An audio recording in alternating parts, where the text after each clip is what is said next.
Yay Networks. To be honest, is the pod going on?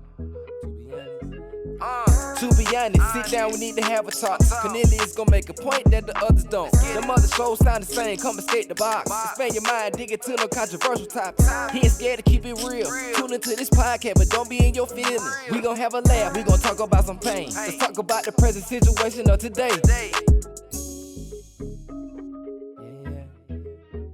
be honest, is this the podcast? I need to tune it right now. So what's up, everybody? Yo, it's your boy Cornelius, Lindsey, and back here. It's a lot going on in the world today. A whole lot going on in the world today, and I feel like most times when we get together, we have an opportunity to dive into some of the most pressing things in our world today. I do my very best not to, just kind of harp on the same things over and over again, even though those are, in my opinion, some of the most important things that we need to be talking about. It's almost as if it's almost as if we live in two different Americas. We live in two different worlds, where you have some people who are so far right, and you have some people who are so far left that we don't really know what it means to be moderate anymore. Not to say that you always have to skirt the line, not to say you always have to play, that you have to stay on the fence, but being able to insert empathy into our politics, to be able to insert empathy into our governance, be able to insert empathy into our relationships, be able to insert empathy into just our lives, so that we can begin to move forward.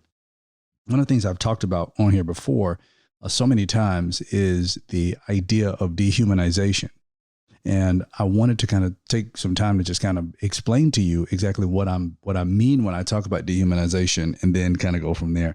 So I was fortunate enough, I preached at a church in Columbia, South Carolina last Sunday. And one of the things that I mentioned in the message was this concept of dehumanization. And I probably only spent maybe 1 or 2 or maybe 3 minutes on it, not much. But it was interesting because after one of the services, I had somebody come up to me and they said to me, when you started to speak about that, it really opened up my eyes. And so I thought, why don't I take some time to kind of explain that to many of my listeners. So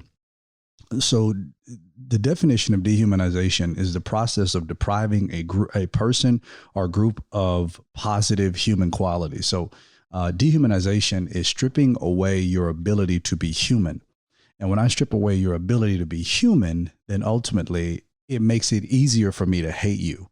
It makes it easier for me to despise you. It makes it easier for me to kill you. So for instance, dehumanize, if I can dehumanize the living, breathing vessel inside of the womb, if I can dehumanize that vessel and take away life and tell you that it is not living, tell you that it is not breathing, then if I can dehumanize it, then it becomes a lot easier for you to abort it.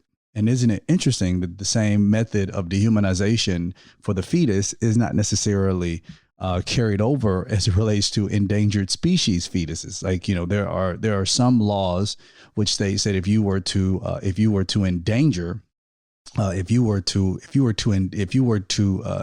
kill an endangered species fetus, then you would ultimately serve time in jail. I believe also, I think it's called feticide or something like that, where if you were in the act of murdering a pregnant woman and her child died as well, then not only would you be charged with murder, but also, with killing the fetus as well. But in order for me to marginalize, compartmentalize, excommunicate a certain part of society, then I have to dehumanize them. I have to dehumanize the homeless and make them seem like they are less than human, strip away their human qualities, and it makes it a lot easier for me to either walk by them, to drive by them, or not care anything about them. If I can dehumanize the immigrant, no matter how you feel about the immigrant, If I can dehumanize the immigrant, then it makes it a lot easier for me to despise them, to humiliate them, and not care anything about them. And I remember there was one time where I was talking about the immigrant, and and one of the things that I was sharing was that, you know, there is a narrative out right now to dehumanize the immigrant. And somebody said to me, well, you know, the problem is the problem is that, you know, the immigrants are just coming into America and without really any checks and balances. And my response to that is, you know, we don't have to live in a world of or. Either humanize them or give checks and balances. We can live in a world of and, where we can still humanize people. And I believe that the proper method of humanization and humanizing them allows for there to be proper checks and balances with our immigration system, so that we reform our immigration system, which allows for us to get the proper background checks and everything else that we need for people who are coming into the country. It does not take away from a citizen of America or a citizen from any country. It doesn't take away from them if you were to humanize somebody else, at least to treat them as though they are human. But because we live in a world that is so marginalized and is so hell-bent on providing titles for other people, then we move in such a way that is ultimately dangerous and in many ways deadly towards the very basis of how we should live. So, for instance, you know, we live in a very marginalized, compartmentalized society. Everybody has to identify as something. You know, you have the people who identify as Republicans. You have the people who identify, and I'm referring to American society right now. But you have the Republicans. You have the Democrats. You have the Libertarians. You have the Constitutionalists. And then you also have, you know, I guess you would say a small sect of the Democratic Party. You have the progressives, and then a small sect of the Republican Party. You know, you had Tea Party at some point, and then, you know, now you have more of the MAGA a party. So I believe that you also have to include them as well.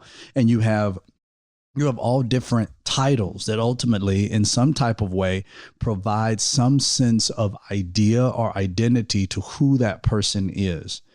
And based upon your opinions of that particular group of people, you now begin to marginalize or compartmentalize all of those people in one group.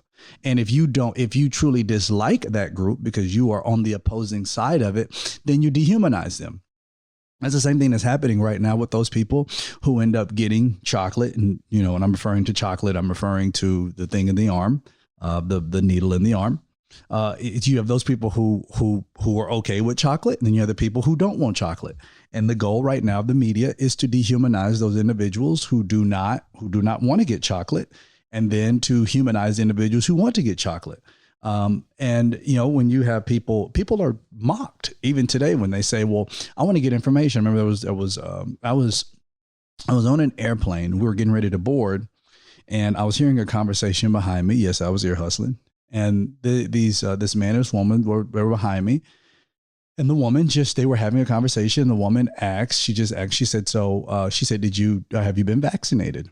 And the man said, yes, I have. And he said, have you been vaccinated? And she said, absolutely not. And he kind of stopped right there. And you can kind of tell that the tone and everything else was about to change. And he said to her, why not? And she said, well, I feel like I really want to get more information. And he said, well, why don't you just read the CDC's website? Like, isn't that all the information that you need? And she said to him, which, you know, this is something I've been saying for a long time. She said to him, well, I understand their information. But what troubles me is any opposing information is not heard and is taken down. And he said, well, we have scientists in this country that we can trust. And her response was a response that I've given many, many times.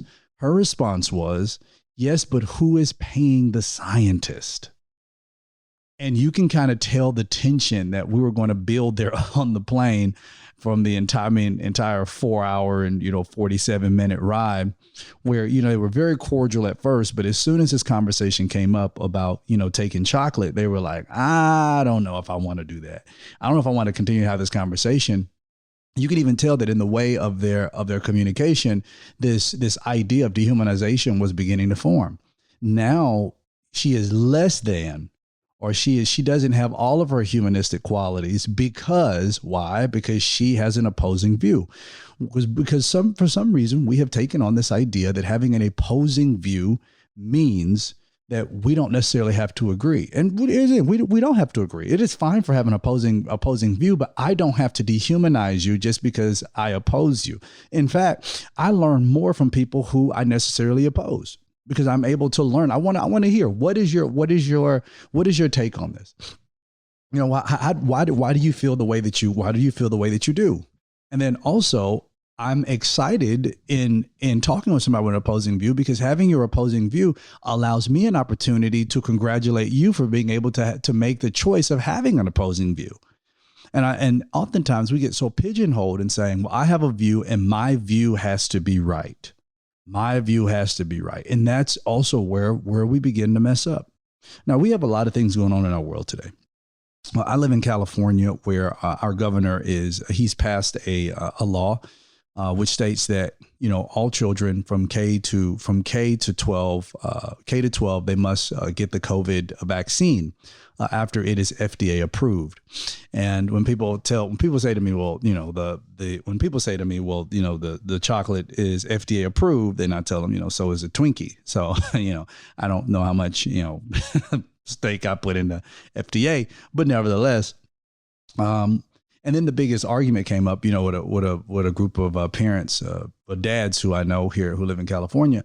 Their thing was, well, we're going to have to homeschool. And I mean, I've seen a huge homeschooling network here in California that I think is highly effective because it allows for, because there's so many kids who are homeschooled, it allows for the kids to have that social setting, also gives them that home environment, but also, you know, being able to bring in private teachers to be able to teach who will be able, and then parents have a better idea of what is taught in the classroom, so that, you know, it's not like, you know, the teachers can just kind of teach anything. But it's interesting because, you know, sitting down and talking with those dads, the dads are saying the same thing that we've all been saying. It's like, well, why can't I make that choice for my children? And here's an argument, I think it's a very good argument that people have had. Well, kids have had to get vaccines for years anyway. I mean, even when I was growing up, I couldn't get enrolled into school unless I first had, you know, my vaccinations. But there are cases of exemption. Back when I was a kid, my parents didn't necessarily practice, you know, exemptions. Whereas, you know, now we know many parents who practice, you know, exemptions, and that is their right. That is their prerogative. Some people will come to me and they'll say, well, there's nothing in the Bible. There's nothing in the Bible that says that, you know, you can't, that you shouldn't get vaccinations. Well, there's also nothing in the Bible that says that I should get a vaccination as well. So, I mean, if we're going for prit quo quo, then, you know, it ain't nothing that says you should, ain't nothing that says you shouldn't. So we ain't gonna add nothing to it. But there are those religious exemptions where people should be able to make that decision, and then allowing for the parents to be able to make decisions for their children. Whereas you have, in many cases, I believe it was the Democratic nominee for governor in Virginia. He made a statement that said that he did not believe that parents should be able to tell teachers what should be taught in their classroom, which I thought was absolutely just ignorant. I mean, you got to think about it. You know, as a parent, I'm responsible for my kid if my kid goes out there and does something stupid, but I'm not responsible for the parent that teaches my child that it's okay to go do something stupid. I'm not responsible for radicalization to happen inside of a classroom. But, you know, I should be completely fine with that. But it's going to be a problem if a sense of radicalization happens inside of the house. I've seen it in political settings where I have seen, you know, politicians or people try to go after parents because these parents teach their children, you know, how to shoot handguns, how to shoot shotguns. And, you know, they're teaching their children certain views that other people would consider to be radical. Like, why would a 6-year-old need to know how to shoot a gun? Or why are you taking an 8-year-old out on a hunting trip? And you would say, well, that's radical. Well, in the same way, you have a teacher who's inside the classroom who's putting up different flags in the classroom and having their children to pledge allegiance to them, and then teaching, you know, all different types of ideas and spreading a different type of ideology that is taught inside the household. That's extremely dangerous. And that's a problem. That's problematic. So when you have one side who wants it just one way and believes that their way is right, then ultimately you're going to have a form of dehumanization towards the other side, which again makes it easier for you to oppose them, makes it easier for you to hate them, makes it easier for you to disavow them. It just makes it easier for you to do away with them altogether. So we have a big problem. We have a huge problem. I believe we have a problem. I mean, I could go on and on about everything that we got going on. We have this Build Back Better plan that is just going to do nothing more than just wreak havoc. It is going to wreak havoc for our children's children if Jesus tarries not. But it's going to wreak havoc for our children's children as it relates to, continuously raising the debt ceiling over and over again. I mean, trillions and trillions of dollars here's the thing, oftentimes we never read the pork. We never read about the pork that's in these things. You have thousands of pages that is in this bill that many of these Democrats have not read.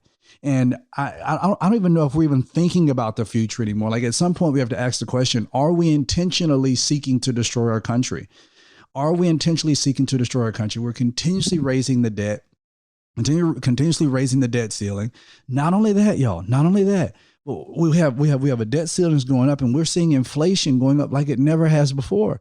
Back when, a nice size house, a really, really nice size family house was $200,000.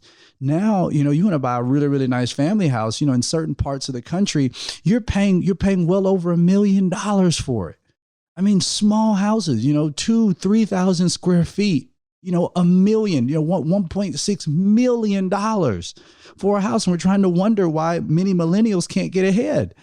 We're trying to wonder why, many millennials stuck in, older and younger too, but, stuck with student loan debt because inflation goes up. And when inflation happens, then the assumption is we're just going to pass it along to the business owner. And guess what the business owner does? The business owner ultimately passes it along to the consumer. Look at it. A couple months ago, there was a shortage of chicken wings. Remember everybody, there's a shortage of chicken. And then you got ready to order some wings. And the same wings, you used to in the day where you can get, 12 wings for, $8. Now it was 12 wings for $21. And I guess, some people just didn't even think about it. You just kind of swipe your card. But, you kind of look at it, you're like, hold up, why are wings so expensive? Why is it I'm paying this much for some lemon pepper wings? And then you start looking at it and you say, oh, that's why I'm paying for it. I'm paying this much for it because of inflation. And we're not thinking about that. We're not looking at the cost of gas prices. And these things are going to continue to go up. And it's only going to get worse here coming soon because we have all of these ships that are just docked out in the middle of the ocean because we don't have enough truck drivers. We don't have enough, shipmen in order to get those products, brought over. I was talking to a guy, he owns a what are those things called? A car lot, not car lot, but a car repair business. Y'all know what I'm talking about. And he was talking about how in the next couple of months, he said, looked at me, said, Cornelius, said, if you're going to need tires soon, go ahead and buy them now while the supply is still here, because it's coming a time where the tire price is going to rise $200 to $300. And I said, well, why? He said, because right now you have a lot of them that are just sitting on ships just out there in the middle of the ocean. So now, and here's the thing, when supply goes down and demand goes up, guess what else goes up? Prices go up. When demand goes down and supply goes up, guess what happens? The price goes down. This is just common economics. You look at it, you go to Dollar Tree or something like that. The only thing they have is they get products that are cheaper and that are higher in supply. That's the reason why they can sell them for so low. But when you have things that are, higher in demand, like, a lot of your designer clothing and designer purses and designer shoes, they'll come out and they'll say, well, I'm only making 400 of these. So I only have 400 of them, but I'm selling them to 31 billion people. I'm offering it to 31 billion people. Of course, you could charge, $1,500 for them. And while some people are going to complain, I can't believe you're paying $1,500 for a pair of shoes. Well, some people are going to say, well, I can afford to pay $1,500 for them. And because they're in demand, I can charge $1,500. Heck, I could charge $15,000. But now in this process of economy and economics, you're going to watch it. You go into the grocery store right now. Go into the grocery store, people. Look at the cost of eggs. Look at the cost of milk. Look at the cost of things that you would normally buy. And look at how much they cost now. Then go back home and Google and ask and ask how much was milk, how much was eggs, how much was all those things, 10, 20 years from now. And we're beginning to see a trend. And that trend is not going to stop until we get ourselves together. Now, we got a lot going on. In our world today. I mean, we got people across America who are standing up in stadiums saying thank you, Charlie. they're definitely not saying thank you, Charlie. But that was so funny that NASCAR reporter is like, yeah, they're screaming your name. They're saying thank you, Charlie. It's like, nope, that's not what they're saying at all. They're saying something completely different. And so the running joke now is thank you, Charlie, which I'll probably even name this thank you, Charlie. But y'all, I tell you this, make sure that you stay grounded out there, please. Make sure that you remain grounded. Keep your head on straight. Have the courage to think for yourself. I believe it was the great philosopher Immanuel Kant who said, dare to know. Have the courage to use your own intelligence. Because in this day and age, thinking for yourself is a superpower. Don't give in to radicalism. Don't give in to media talking points. Have the courage to think for yourself. And please don't play this game of dehumanization. God bless y'all. Can't wait to be with y'all again next week. Bye.